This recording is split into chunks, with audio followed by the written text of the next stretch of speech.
vamos a hacer otro ejercicio más. Dice, considere un ciclo Brayton de aire estándar que aspira aire a 300 kilopascales, a 300 Kelvin y 100 kilopascales. Trabaja con temperatura y presión máxima de 1200 Kelvin y 1600 kilopascales respectivamente. Para un recalentador ideal, un enfriador intermedio ideal, con un regenerador que trabaja con una efectividad del 80% y un recalentador también ideal. Determine la eficiencia térmica para un ciclo óptimo. Entonces aquí, si se fijan, la primera pista importante es esta parte donde dice ciclo óptimo, donde entonces vamos a hacer uso de la presión intermedia que maximiza nuestro ciclo. Esta presión intermedia se calcula igual como la calculábamos para los compresores.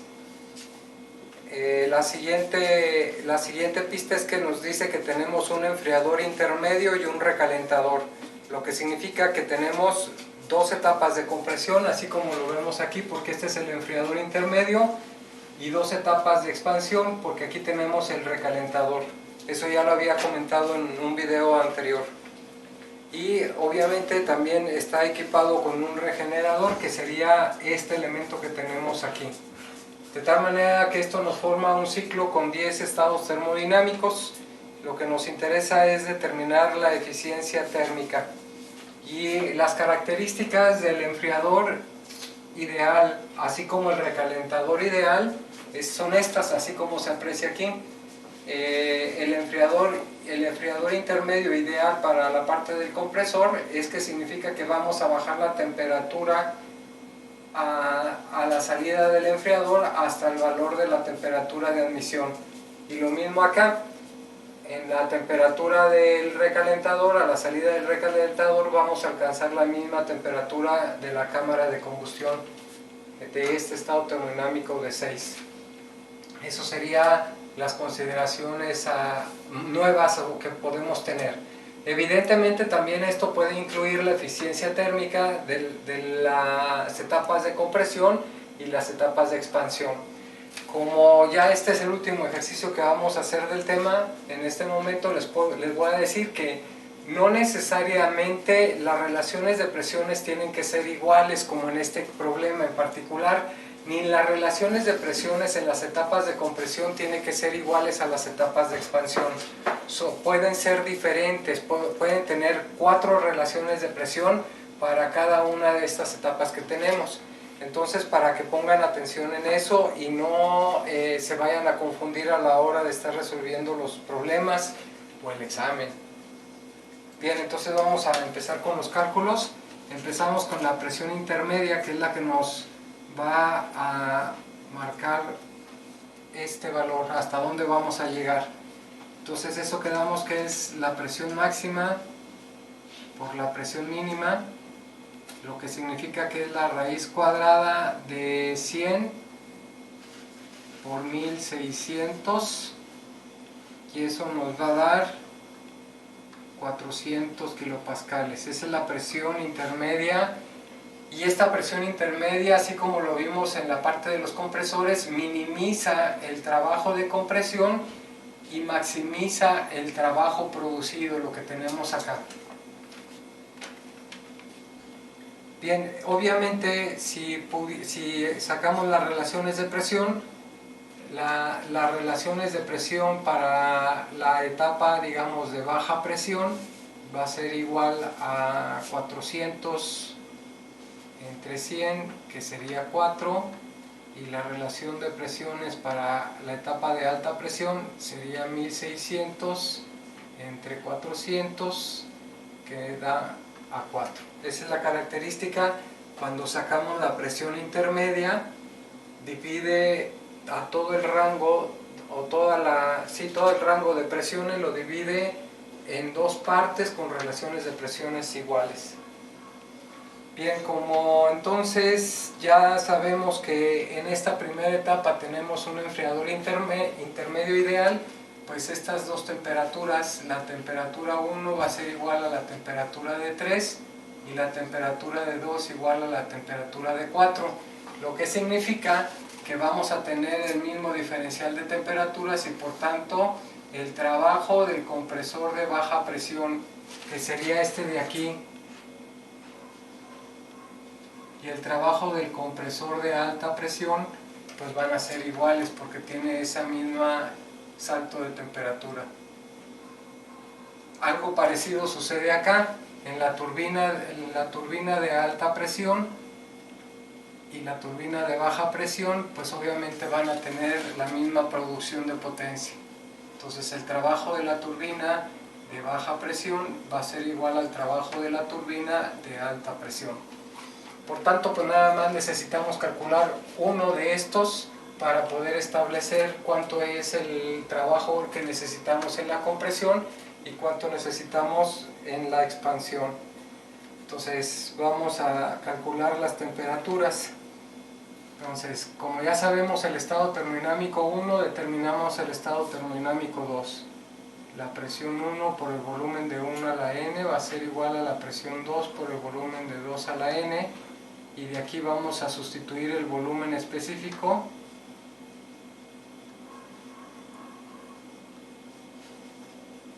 para el estado 1 y para el estado 2.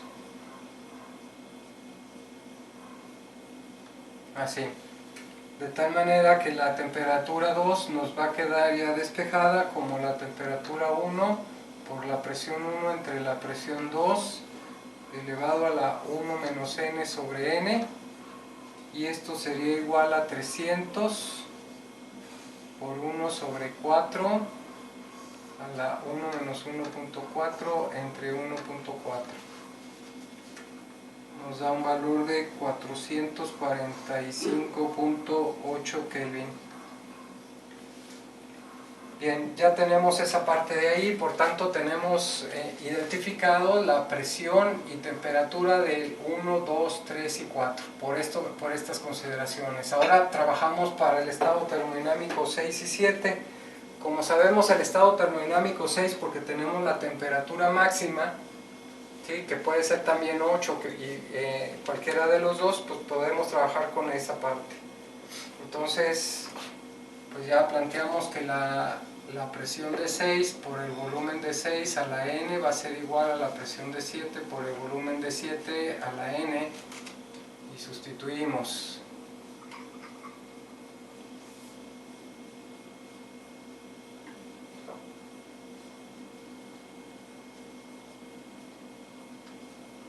Así, de tal manera que la temperatura de 7 va a ser igual a la temperatura de 6 por la presión de 6 entre la presión de 7 elevado a la 1 menos n sobre n, y ya la temperatura de 6 es la temperatura máxima, que serían 1200 Kelvin, y lo vamos a multiplicar por la presión de 6, que serían 1600, entre 400, que es la presión intermedia, a la 1 menos 1.4 entre 1.4.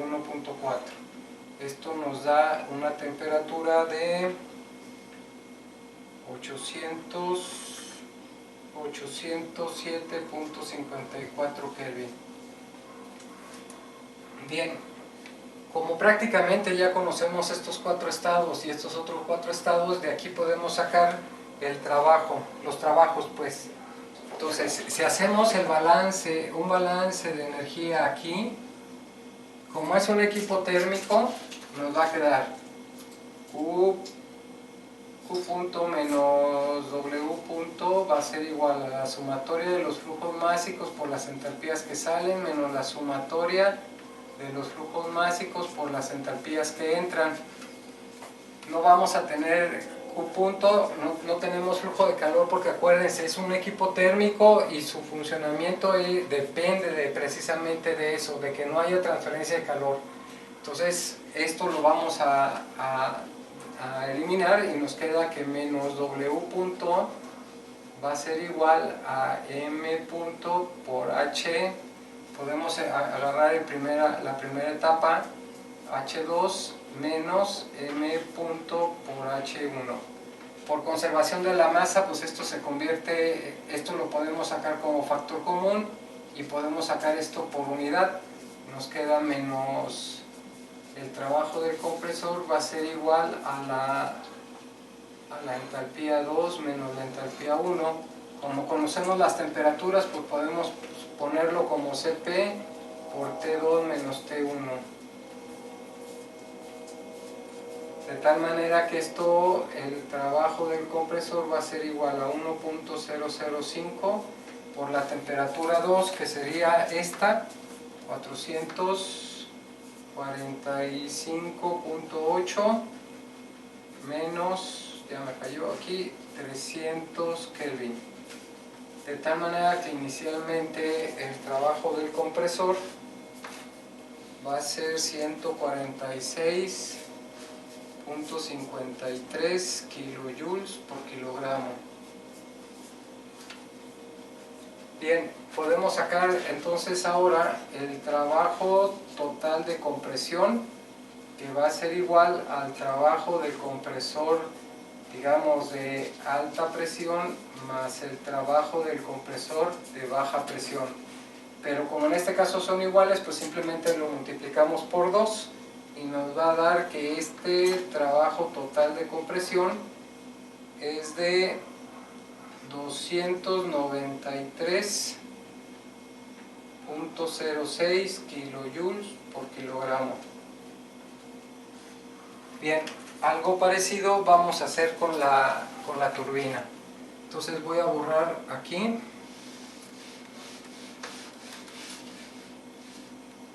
Voy a borrar aquí y entonces hacemos el análisis, digamos, para esta parte de aquí. Ese lo tomamos como nuestro sistema y nos queda un balance como este. Tenemos una entrada por 6 y una salida por 7. Entonces nos va a quedar, perdón, nos faltó el signo aquí porque le estamos suministrando. Y entonces, aquí nos queda que el trabajo de la turbina va a ser igual a la entalpía de 6 menos la entalpía de 7 menos la entalpía de 6. Y esto va a ser igual al Cp por la temperatura de 7 menos la temperatura de 6. Entonces la temperatura de 7 fue 807.54 menos 1200. Y nos queda que W de la turbina va a ser igual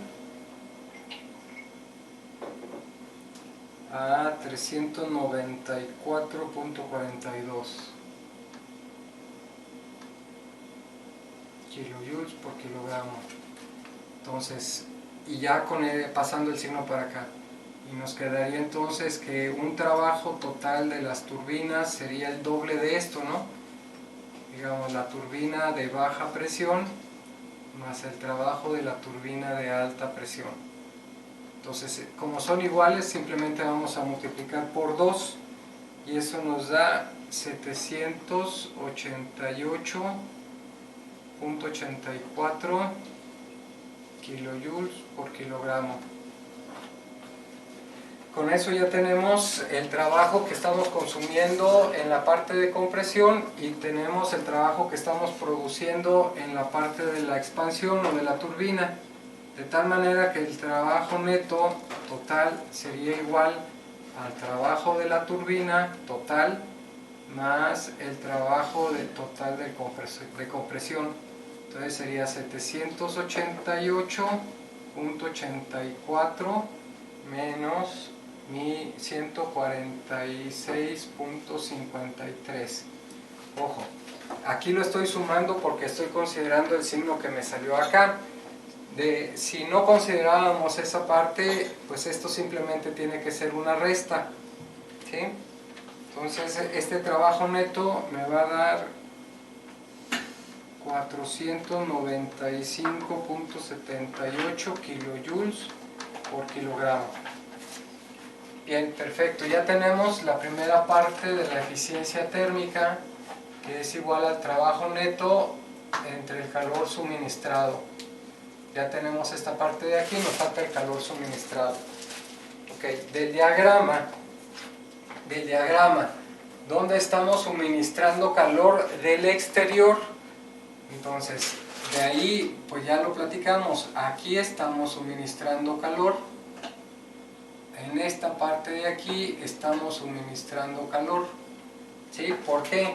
Porque aquí estamos metiendo combustible para hacer el proceso de combustión, pero tenemos que aumentar más en cuestión de la cantidad de calor que vamos a generar aquí, porque tenemos que suministrarle energía al flujo o a la corriente que sale en el estado termodinámico de 7 para elevar su temperatura a 8. ¿Sí? Entonces, el calor suministrado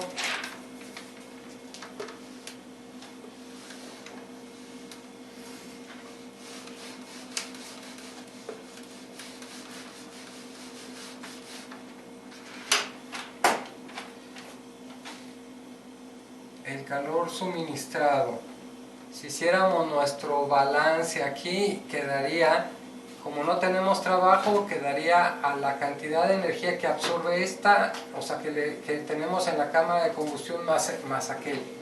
Entonces lo podemos expresar como H6 menos H5 más H8 menos H7. Entonces, como tenemos las temperaturas, pues vamos a multiplicar 1.005, que sería el Cp, por las diferencias de temperatura entre 6 y 5 y 8 y 7. Entonces sería 1200 menos 735.19 más 1200 menos 807.54. Entonces eso nos va a dar un calor suministrado de 861.56 kilojoules por kilogramo, de tal manera que nuestra eficiencia térmica va a ser igual a 495.78 entre 861.56, lo que nos da un 57.54% de eficiencia térmica. ¿Sí? Ya nada más nos faltaría evaluar cuánto sería el estado termodinámico de 5 y el estado termodinámico de 10, pero eso lo podemos hacer como lo hicimos en el ejercicio anterior. ¿Sí? Nada más hacemos nuestro, primero a partir de la eficiencia del regenerador, que en este caso va a ser la temperatura 9 contra la temperatura 4, ¿no? Entonces esto sería la entalpía de 9 menos la entalpía de 4 y la entalpía de 5 menos la entalpía de 4, ¿no? Lo más que se puede calentar entre lo que se calienta realmente. De aquí sacamos el valor de la entalpía de 5 o de la temperatura, que sería esto como T5 menos T4 entre T9 menos T4. Ahora bien, ya que tenemos esto, hacemos nuestro balance aquí y nos quedaría que como es un intercambiador de calor, queremos aprovechar todo el calor que le estamos metiendo. Entonces, pues no tenemos pérdidas de calor y no tenemos trabajo. Nada más nos va a quedar el balance. ¿Y cómo nos quedaría el balance? Pues nos quedaría un flujo másico del aire por la entalpía de 4 más un flujo másico de gases por la entalpía de 9, que es lo que está entrando aquí al regenerador, y esto sería un flujo másico del aire por la entalpía de 5 más un flujo másico de gases de combustión por la entalpía de 10. Ya tenemos el estado termodinámico de 5 de aquí de esta ecuación, nada más nos faltaría determinar el estado termodinámico de 10, considerando que flujo másico del aire aproximadamente es igual al flujo másico de los gases de combustión. pues está muy cercano. Bien, entonces, pues así de sencillo se pueden resolver estos problemas. Vuelvo a lo mismo, el secreto está en hacer los balances, en no perder de vista que estamos haciendo los balances en cada uno de los elementos y que tanto el proceso de compresión como el de expansión lo podemos evaluar con la relación de presión por volumen a la n es igual a una constante. Esto es lo que nos daría la forma de evaluar para el trabajo de compresión o de expansión. Y pues de ahí en más no hay realmente una formulación estándar de que digas, ah, mira, siempre esta es la fórmula con la que vamos a evaluar esto. No hay. Mi recomendación es esta, sigue siendo la misma: hacer nuestro esquema del ciclo así como nuestro diagrama, y a partir de eso pues empezar a hacer el análisis termodinámico de cada uno de los elementos, así como lo estuvimos viendo en este ejercicio. Bien, cualquier cosa por favor escríbalo ahí en el comentario de los videos, ya sea en el mismo canal o en el INSEE virtual, cualquiera de los dos. Generalmente estoy al pendiente, no contesto de repente inmediatamente porque pues lo reviso 1 o 2 veces al día, y ya cuando veo que tienen algún comentario pues procuro atenderlo.